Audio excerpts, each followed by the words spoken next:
Oh, well, there we go. Right. Okie doke. Now's the time to test my patience. And to test... Oh, you know what it is? I always get really nervous. It's not about doing the interview, because I've done flipping hundreds of interviews. It's always about, is the technology going to play up? And that's... Usually a given. and that's the worrying thing. It usually is. And what I'm trying to do here is get the questions to come on the screen. There they are. Right. What we're going to do, as you know, Chris Foreman, guitarist, legend, from the band Madness. I hope he's remembered. Last time I rang him, he was in flipping Pizza Express. Other pizza places are available. Let's see if we can get through and have a chat. Mr. Chris Foreman. Oh, God. Ah, it's ringing. There's a good start.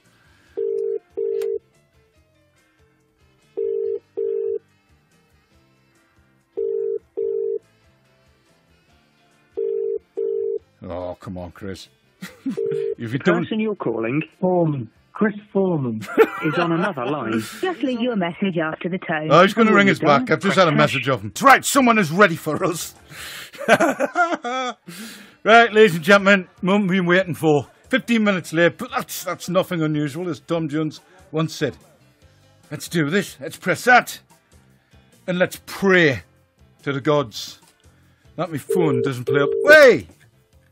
Hey!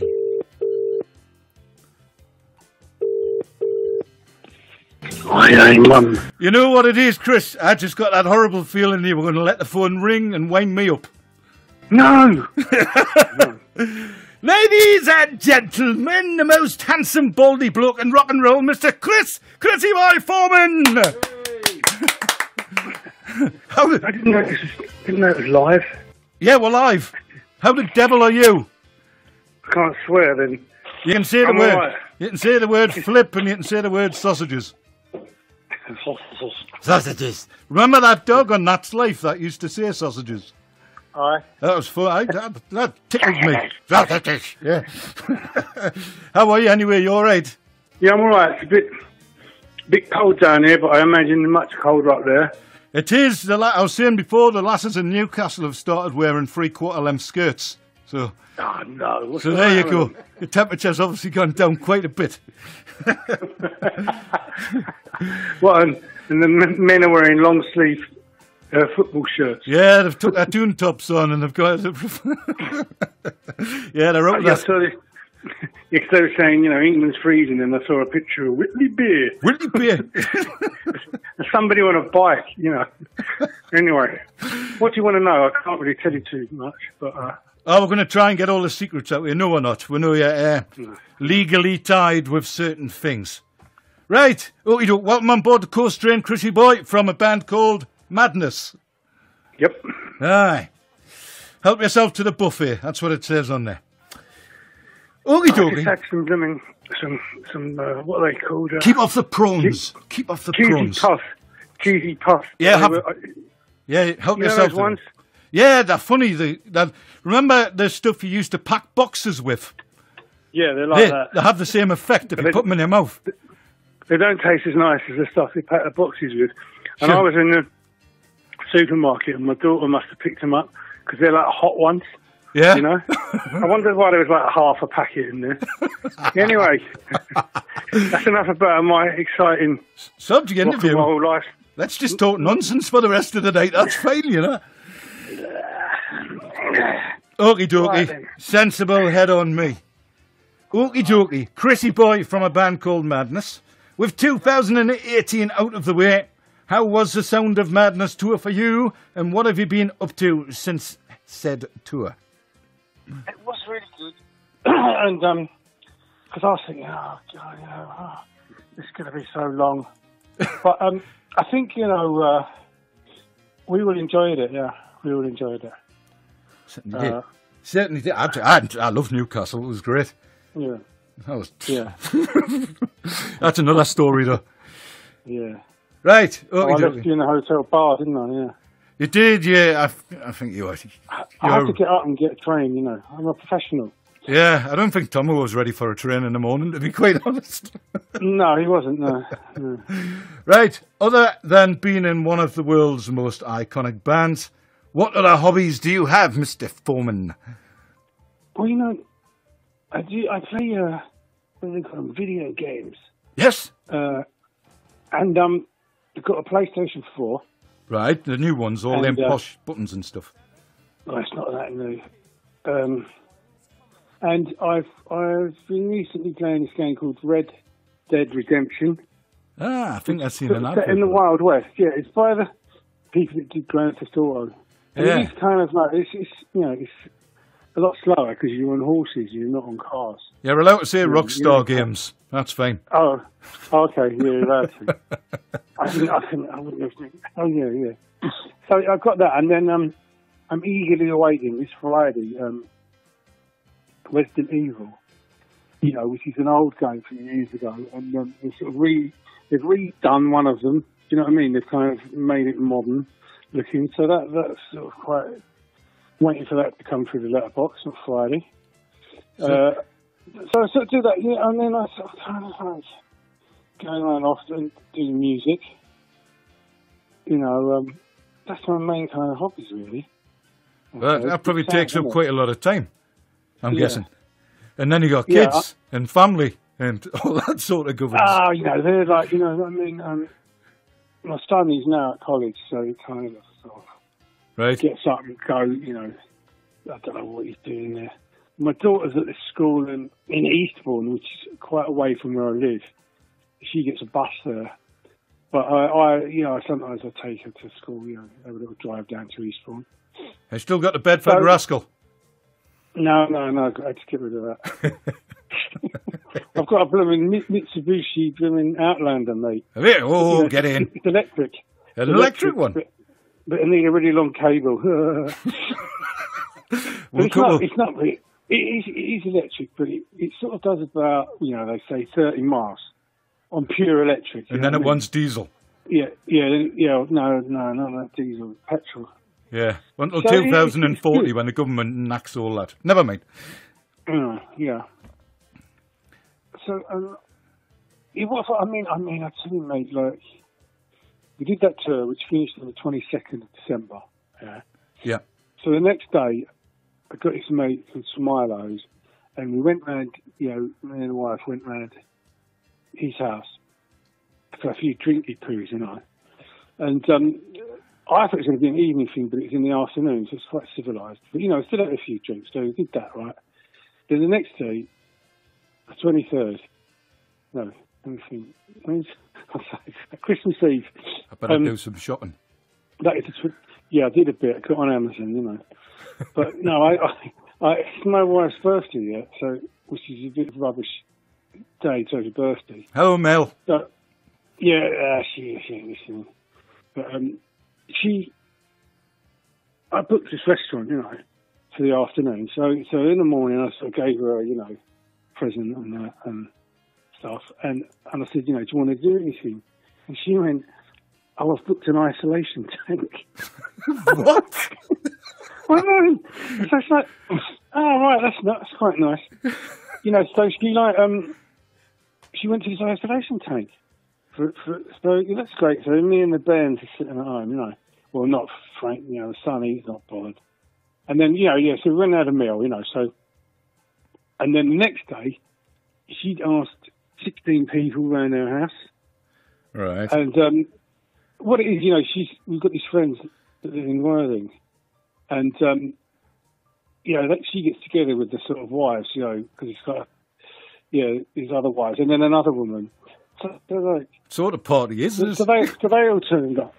No, I'm just doing an interview. It's only going to take another 5 minutes, isn't it? Yes. Aye. Who's giving you hassle? My Mel's coming. Sofa.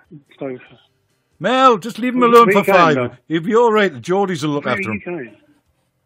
Oh, just making a cup of tea. Oh, 1 sugar and milk, please, Mel. Thanks.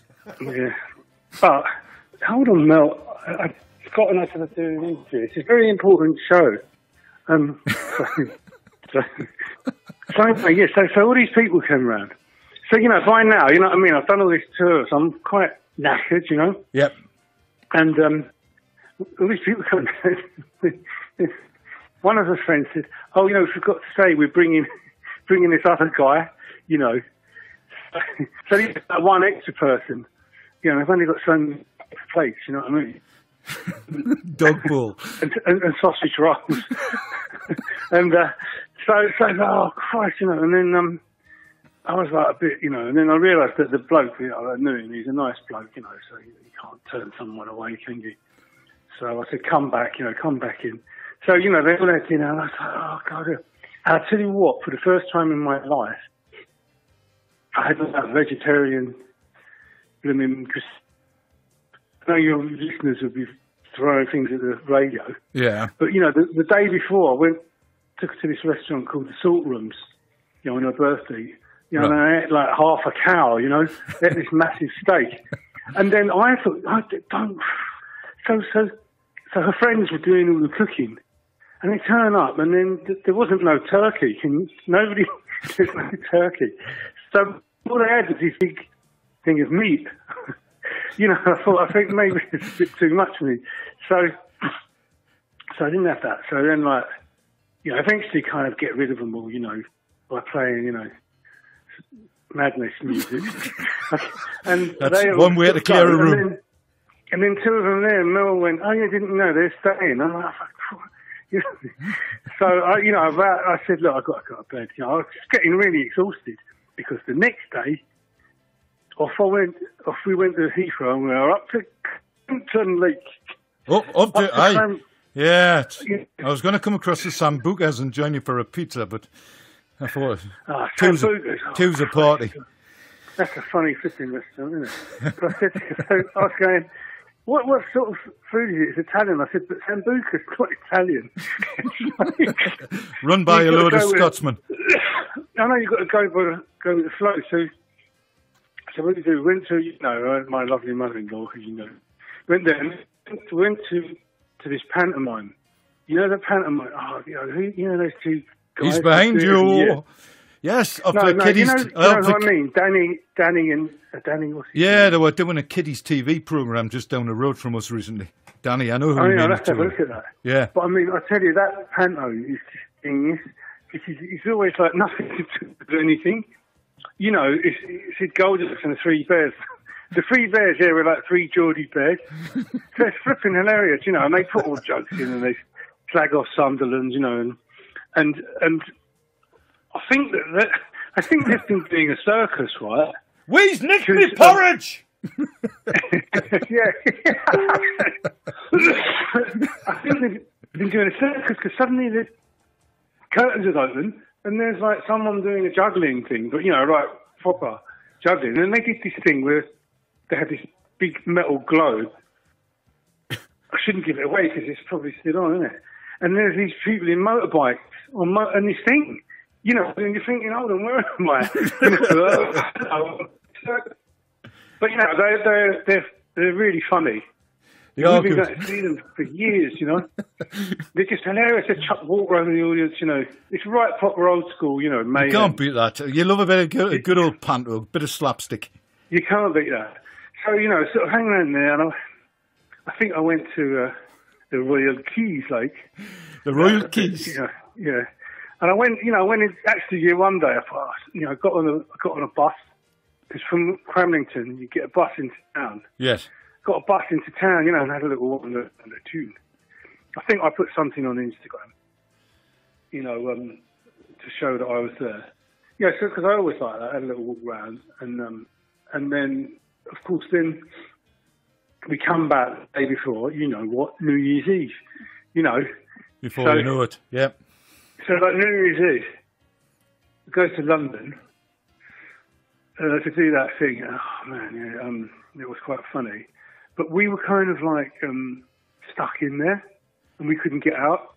Is it really strict? Is it once you're in, you got you under control? Yeah. I mean, what I did, I had a hotel, right? Because they were all going home. Me and my wife stayed in this hotel, so.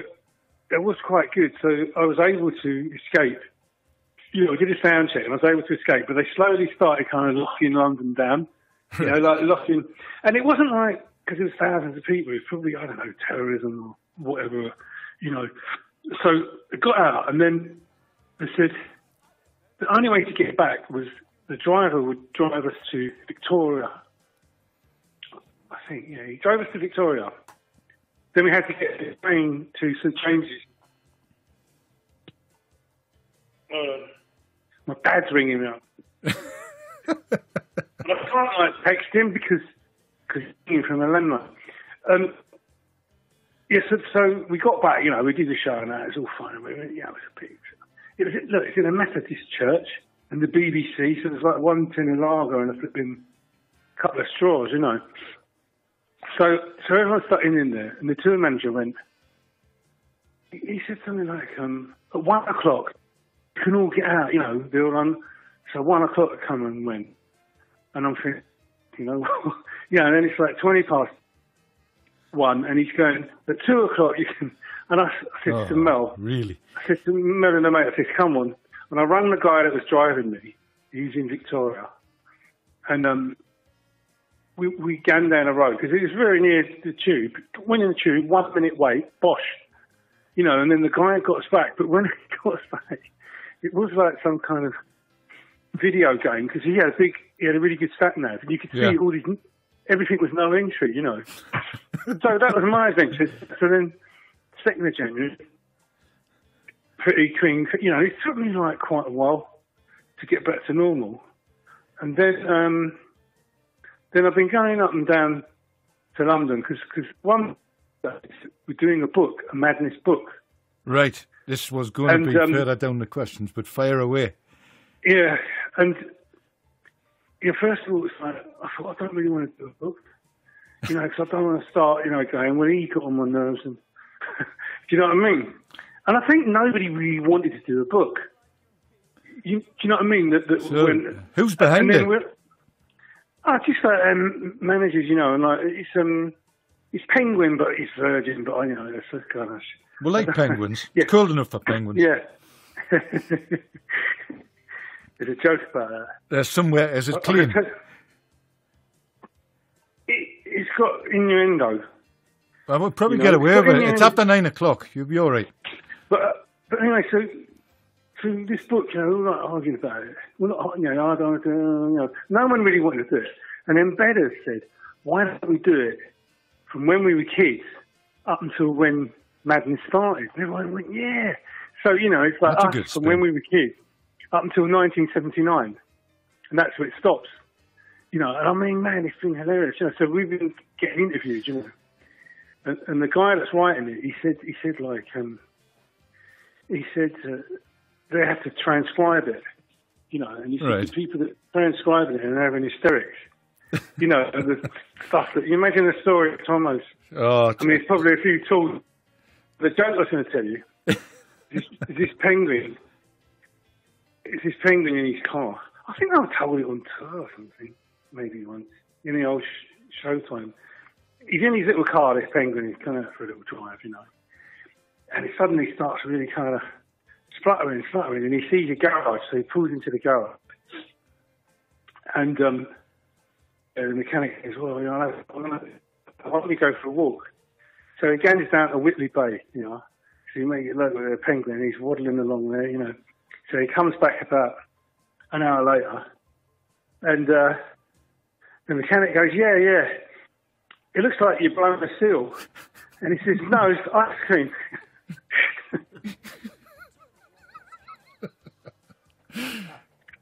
Are you all right? That's Mike Kearsey. Mike Kearsey, the trombone player. I know Mike, yeah. He's so flipping funny. He told me that. So, when we're on stage, every now and then I get a towel out to pump me out. And I do the little thing, like I've been eating an ice cream. He's terrible, that bloke.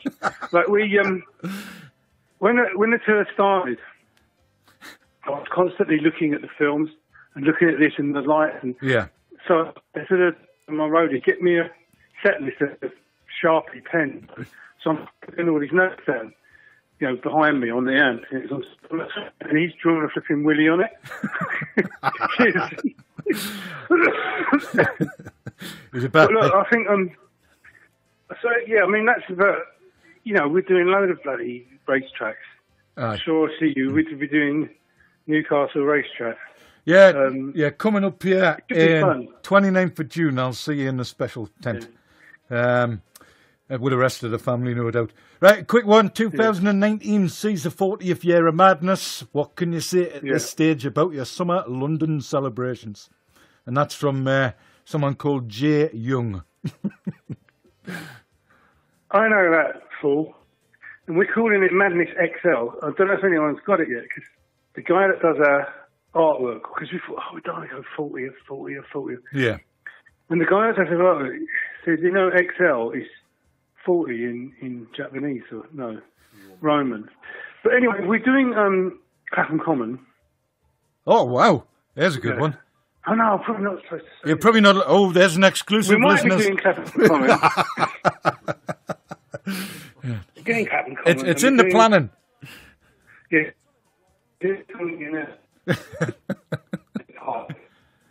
Remember that band you used to be in called Madness, Chris? You'll be all right. You'll be all right. I suggested Madness. Yes. And he's going, Suggs said it. I said, bloody wasn't Suggs. They all try and as the years go on, oh no, that was my idea, and I'm just trying to ride off the back of your success, Chris. Yeah. It certainly are. So it's been great talking to you, but yeah, I'm going to let you go. Honestly, you've been on and you've answered loads of the new stuff. There was loads of questions in there. Recording new album. What's the crack there? Is that secret? No, I mean we sort of missed the boat on that one because I really wanted to, but we should have recorded it like last year. Yeah. We've got a few new songs. We might try and do one or two, put something new out. But I think the specials have beaten us to it. Yeah, they have. I like their single. It's good, Have you heard the new one I heard the second one they've just released this week? Oh, the 10 Commandments. Yeah, that's good. Yeah, it's funny, yeah. It's funny. I like the young lass, Shari Khan, I think it is, who's doing the talking on that. Some very political links, which is the specials, as we're aware. Aye, right. What we do? Oh, right. What about, with it being the 40th year, if you had to pick one of the Invaders tunes to resurrect, which one would it be? Do you want a list of them? Can you remember? Can you remember? Right. Lover, please. Shop around. Feeling so fine. Poison ivy. Green onion. Hawaii 5-0. I'm walking. Giddy up a ding dong. Hey, yeah. Well, you were at Butlins on Friday, and we attempted them. I wasn't there. No, you weren't, were you? No, I had a message for work. Well, it's a bit controversial because we couldn't think of what to do, and as the year went on, we didn't have any time to rehearse. So we, put a load of songs in the hat. Green Onions was one of them. Yeah, I wouldn't mind doing that, actually. Good tune. Good choice. We did that quite good. Because, I said, I was sure somebody picked Guns of Brixton. I was trying to get songs that only had about 2 chords in, that you kind of know. For practicality. Yep. And Tom was going, we young dudes. And do that well. Not really. But we went to Guns of Brixton and Suggs just kind of froze. And then Lee was trying to sing it. And then Mike's keyboard didn't work and blah, blah, blah. And don't worry. I mean, this year we've got something good planned, which Jonathan Young, an idea of his, I think is I can't guarantee it. I thought it's such a good idea. But who knows? You've got some DJ off Koast Radio coming down to do a live set as well somewhere. So. Okay. There we go. That'll spoil the weekend for everyone. That's spoil it, yeah.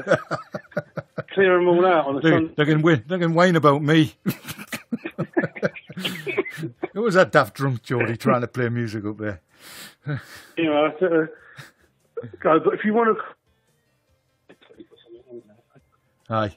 Right, okay. More, mate. Very quick. Who would you like to write the song with? If it was, it has to be someone out of the band.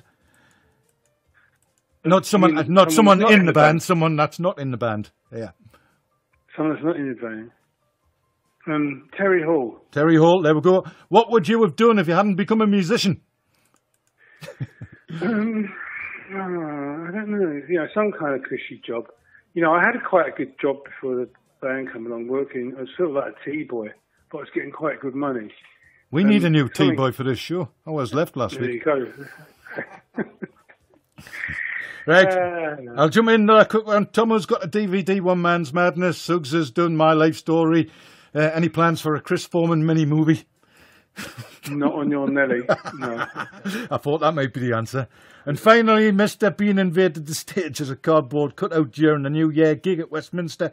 Which other random comedy characters are due a madness stage invasion? Which other comedy character? Who would you like to raid the stage? Oh, who? Benny Hill. Benny Hill. I'm sure it can be arranged. Well, lots chasing the girls. Oh, yeah. Hey, we could do that right around the auditorium at Minehead. That would be interesting. Well, yeah. Right, and John Dunn from Concert. Oh, this might be a bit controversial. Is it true that Chris and Lee once had a fight on stage, and if so, why? It's on YouTube, actually. Is it? If you really look for it, yeah. Ah. I mean, we were in France, and there'd been a lot of excessive drinking before we went on. Right. I was in a bit of a flipping narky mood, and we come on, and the audience I think, this is great, this is really good, they're all going mad, And Lee just starts totally, really mucking around. And he's, getting a microphone and banging it on the floor. Right. And the TV guy, thought, that's an expensive mic. So he came out and he's swapping it, and Lee's kind of pretending to hit him. I just went for him. So I'm going to kill him, and then we both kind of exited stage one, and then a big row, and then come back, and then did the gig, And then a hug and a kiss and back to normal. I said, I'm sorry. It took. I was, my temper's really bad. Yeah. With things like that, and I've done it to him. About 2 or 3 times. That's because there's one time we were in Australia, and it's like the last tour we did, it was all a bit grim, And he comes over and he's standing and looks,